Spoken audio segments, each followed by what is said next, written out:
kondusif dan menunjukkan peningkatan. Dan pemirsa, langsung saja kita akan membahas hal ini bersama dengan sejumlah narasumber yang sudah terhubung melalui sambungan virtual. Ada pakar hukum internasional Satria Unggul Wicaksana, kemudian pengamat hubungan internasional dari Universitas Indonesia Susi Sudarman. Halo, selamat malam Bapak Ibu. Selamat malam. Baik, saya mau ke Prof. Susi terlebih dahulu. Prof, terkait dengan apa yang dilakukan oleh Presiden Amerika Serikat Donald Trump ini sungguh membuat mata dunia tercengang, semua kaget terkait dengan peristiwa ini. Bahkan kalau kami kutip dan kami rangkum terkait dengan pemberitaan yang beredar terkait dengan persoalan ini, sebenarnya, koreksi jika saya salah ya Prof ya, belum ada bukti yang diakui secara independen dan terbuka mengenai apa yang dituduhkan oleh Amerika Serikat kepada Maduro, baik itu terkait konspirasi narkoterorisme dan juga hingga kepada kepemilikan senjata destruktif. Nah, pertanyaannya Prof, dengan dakwaan atau juga tuduhan yang belum ada bukti secara independennya tersebut dan kemudian sudah dilakukan penangkapan terhadap presiden negara lain. Nah, apa dampaknya sebenarnya yang menurut Anda sangat fatal bagi hubungan internasional? Silakan. Fatalnya sudah sejak penyerbuan ke Irak, lalu diikuti dengan penyerbuan Rusia ke Ukraina.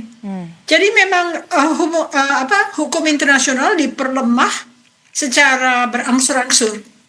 Jadi kalau misalnya dunia sudah terkaget, sekarang harusnya kaget dari sejak 2003. Artinya Amerika telah mengintrodusir satu pola hubungan internasional yang baru, di mana dia tetap ingin mempertahankan kedudukannya sebagai hegemoni dan mendapatkan keuntungan secara bisnis, dan tidak ada satupun negara di dunia yang bisa menghentikan perilakunya. Kita lihat ada yang sangat berdarah-darah seperti di Palestina. Siapa yang akan menghentikan? Lalu sekarang dengan tuduhan yang belum terlalu konkret tapi sudah diculik pemerintahannya.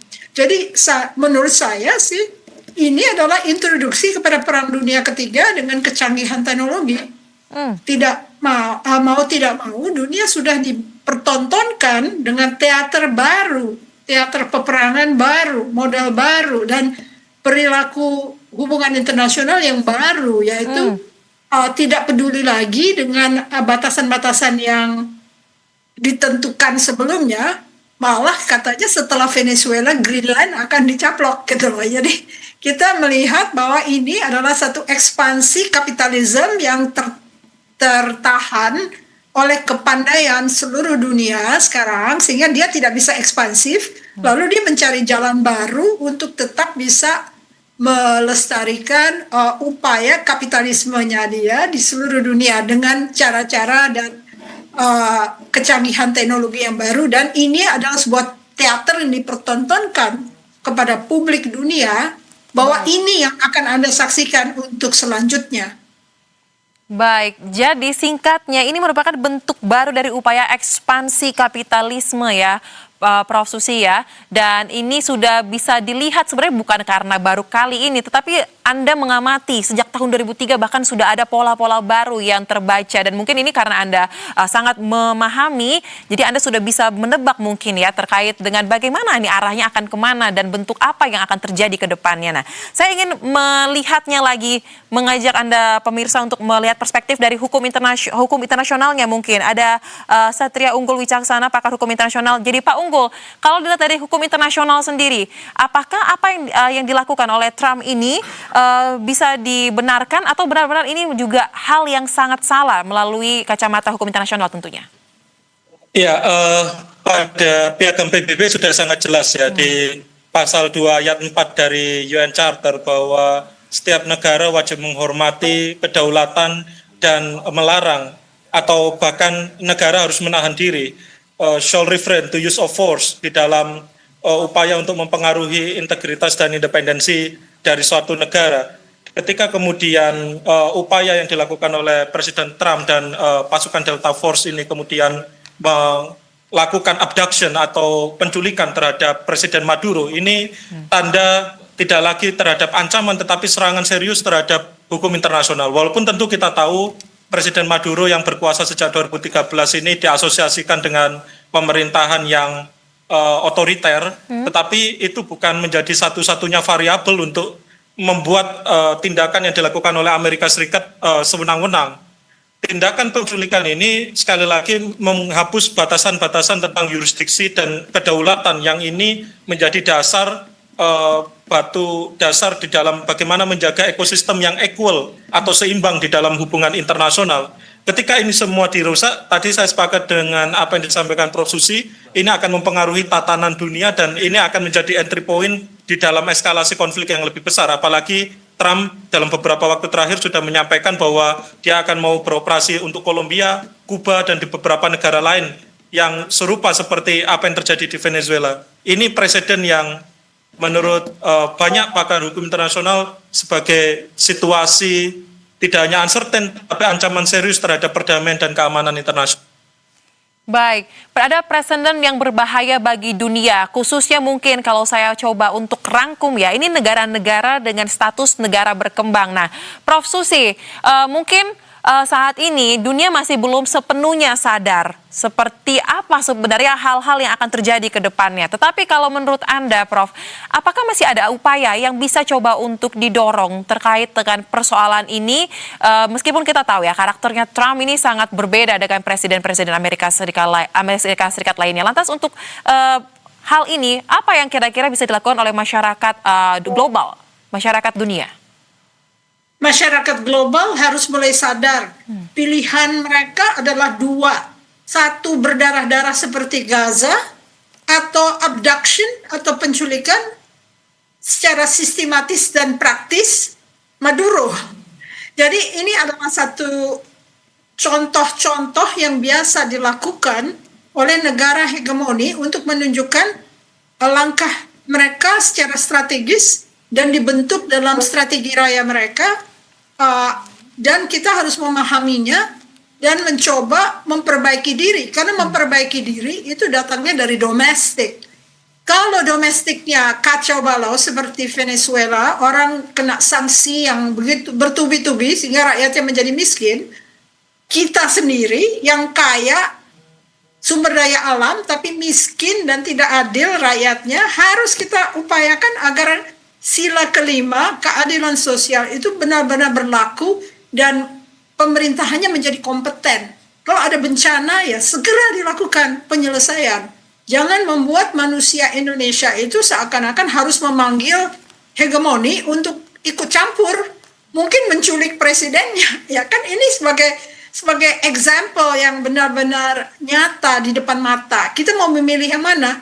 Akan dihancur leburkan seperti Gaza, atau kita memilih penculikan presiden? Ya dua-duanya nggak bagus, tetapi apa daya kita? Ya satu-satunya jalan adalah memperbaiki diri sebaik mungkin sehingga tidak ada pengkhianat di dalam negeri yang mengundang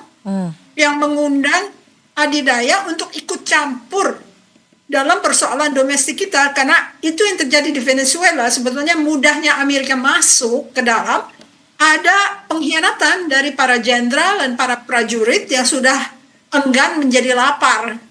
Jadi mereka mengadakan kompromi-kompromi untuk bisa menghilangkan permasalahan utama, yaitu presiden yang kurang kompeten dan presiden yang melakukan tindakan-tindakan yang membahayakan bagi publiknya. Nah sekarang kita teliti dari diri kita sendiri, apakah domestik kita sudah beres?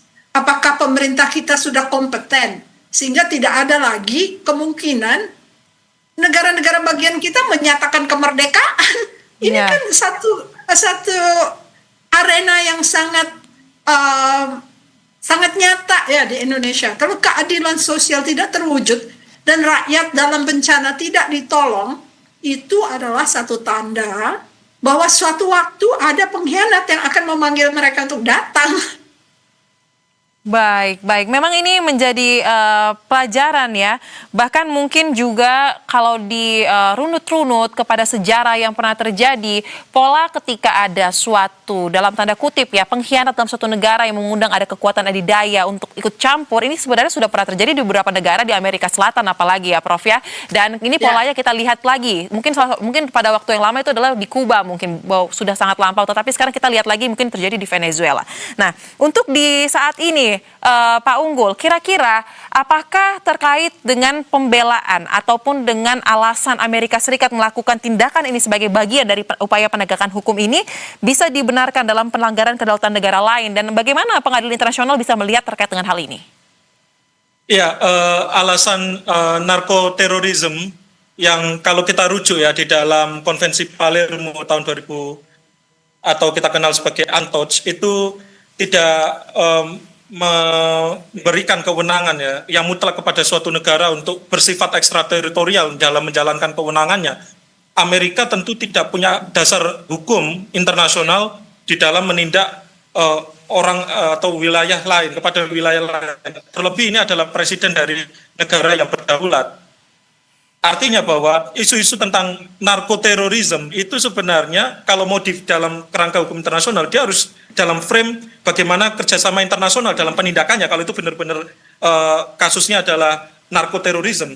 Tapi kalau konteksnya adalah penguasaan minyak, maka tentu kita lihat ini adalah bagian dari ancaman serius di dalam kooptasi sumber daya alam yang ini tentu motifnya tidak pertama kali kita jumpai di Venezuela, sebelumnya tentu di Irak dan di Kuba itu semua motifnya adalah minyak. Dan ini sekali lagi adalah bagian dari penguasaan yang tidak sah di hadapan hukum internasional karena secara konteks kedaulatan dan yurisdiksi memang betul-betul tidak ada kewenangan dan tidak ada perjanjian internasional menjadi dasar.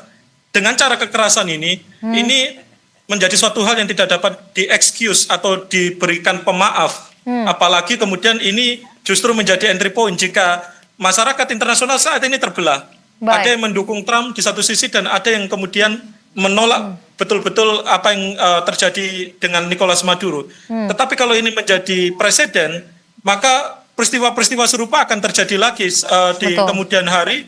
Dan kita tidak tahu entah Kuba, entah Kolombia, atau mungkin entah negara kita yang kemudian pemerintahnya jika kemudian berseberangan. Nah inilah yang tadi masuk menjadi pintu masuk atau entry point terhadap Perang Dunia Ketiga. Karena apa? Karena Nicolas Maduro beberapa jam yang lalu kemudian bertemu dengan utusan khusus pemerintah Cina atau dalam konteks ini BRICS ya. Nah di sini bereaksi, Rusia, Cina bereaksi. Negara-negara BRICS bereaksi. Jika eskalasi di antara dua kutub ini kemudian saling tegang, saling bereskalasi, maka ini akan menjadi masalah serius di dalam keamanan internasional. Baik, memang kita sangat wanti-wanti dan tidak ingin hal ini menjadi presiden yang di kemudian hari akan berulang kembali. Nah, mungkin untuk kalau begitu, langkah yang bisa dilakukan oleh PBB, apakah Anda melihat saat ini setelah peristiwa ini terjadi, PBB seperti memiliki keseriusan walaupun kita tahu ya, Amerika Serikat ini menjadi salah satu anggota Dewan Keamanan Tetap PBB. Bagaimana kira-kira langkah konkretnya mungkin yang bisa didorong melalui PBB? Dari Pak Unggul dulu terlebih dahulu. Ya, satu, ini jadi momentum untuk bagaimana merekonstruksi dari peran Dewan Keamanan PBB. Tentu ada mekanisme lain di bawah PBB seperti Majelis Umum yang kemudian dapat membuat voting ya bahwa situasi atau konflik yang terjadi di Venezuela ini suatu hal yang tidak dibenarkan. Walaupun sekali lagi kekuatan eksekutorialnya tetap di Dewan Keamanan. Ini menjadi momentum semua masyarakat internasional tertuju matanya kepada situasi Amerika dan mendorong bagaimana penyelesaian secara damai. Yang kedua adalah mengembalikan Nicolas Maduro ke otoritas dari Venezuela, dan kalaupun mau ini dibawa di dalam sengketa damai, justru itu yang harus diutamakan. Misalkan melalui peran International Court of Justice atau Mahkamah Internasional. Ini penting kalau misalkan terjadi konflik atau sengketa, dan ini juga bisa menjadi pintu bagi pemerintah Venezuela untuk membawa konflik terkait dengan Nicolas Maduro ini di dalam ICJ. Tapi sekali lagi, masalah-masalah narkoterorisme ini harus mengedepankan prinsip ex-house of local remedies, menyelesaikan masalah ini di dalam negeri, dan jangan sampai tindakan kesewenang-wenangan ini sekali lagi justru melegitimasi negara-negara superpower akan melakukan hal yang serupa di kemudian hari. Kita nggak tahu setelah Amerika siapa lagi yang melakukan hal sewenang-wenang lagi serupa. Terima kasih. Baik, pertanyaan yang serupa mungkin kepada Prof. Susi. Melalui PBB, apakah masih ada harapan, jujur mungkin dari Anda sendiri sebagai seseorang yang menggeluti bidang hubungan internasional terkait dengan kedepannya persoalan ini agar tidak menjadi presiden yang terus berulang, dan mungkin tambahan Prof. Susi, apakah ini juga menjadi alarm bagi kita, negara-negara di Asia Tenggara, khususnya negara di kawasan Asia Tenggara ini untuk bisa menguatkan diri agar hal serupa tidak terjadi di negara-negara kita? Silakan. Harusnya ada stipulasi dari PBB yang menolak kategorisasi yang dilakukan oleh Donald Trump bahwa hanya ada 3 jenis negara di dunia ini. Nomor 1 adalah Amerika Serikat, nomor 2 adalah negara-negara yang tidak demokratis tapi memiliki sphere of influence. Yang ketiga adalah negara-negara yang wajib dimanipulasi oleh ketiga negara ini. Amerika mempunyai Latin Amerika, Rusia memiliki Eropa, Cina memiliki Asia. Nah, kalau sudah ada seorang atau sesuatu hegemoni melakukan tindakan sepihak dalam arti diskursus, mendiskursuskan bahwa ada 3 kategori negara, lalu letak nasib bangsa yang berada di dalam sphere of influence 3 macam negara ini, bagaimana? Misalnya Indonesia diintervensi oleh Cina, lalu Amerika pura-pura tidak melihat. Lalu apa yang akan dilakukan PBB? Karena itu sebetulnya kan hanya kategorisasi secara abstrak. Tidak ada hukum yang melandasi bahwa Amerika telah membuat dunia ini menjadi 3 kategori. Nah, ada nggak elemen dari PBB setelah nantinya direformasi bisa menghentikan tindakan 3 negara adidaya untuk memperlakukan negara-negara lain sebagai objek untuk dieksploitasi, dijarah, dan diintervensi, sedangkan negara adidaya lainnya yang sudah memiliki wilayah-wilayah sphere of influence sendiri tidak akan melihat atau pura-pura melihat. Pura-pura tidak melihat, maksudnya kalau Indonesia diintervensi, Rusia pura-pura tidak melihat, Amerika Serikat pura-pura tidak melihat. Lalu kalau misalnya Taiwan diserbu Cina, yang lain juga pura-pura tidak melihat. Nah, ini kan sangat memicu kemungkinan terjadinya Perang Dunia Ketiga, dan Perang Dunia Ketiga ini semakin canggih karena apa yang dikatakan sebagai full spectrum defense, ya, strategi yang full, yaitu space, darat, laut, udara, sudah tidak memungkinkan untuk orang sekecil apapun untuk menghindarkan kematian karena akan terdeteksi dari space, akan terdeteksi dari segala macam kecanggihan drone yang bisa masuk ke laut yang tidak bisa dihentikan. Lalu pertanyaannya, apakah cukup energi atau stamina dari seluruh dunia untuk melakukan reformasi di PBB? Karena kategori-kategori ini sangat berbahaya. Karena kita akhirnya teraniaya oleh negara besar seperti Cina dan orang lain pura-pura nggak melihat. Dan ini baru sekali ini dilakukan oleh Amerika Serikat. Baik, kita harapkan memang terkait dengan persoalan ini bisa menjadi alarm, ya. Tidak perlu berulang-ulang lagi presiden serupa di kemudian hari dan sudah terlambat waktunya untuk kita berbenah diri. Terima kasih untuk diskusi yang sangat menarik Prof. Susi dan juga Pak Unggul yang dibagikan di Berita Satu Utama.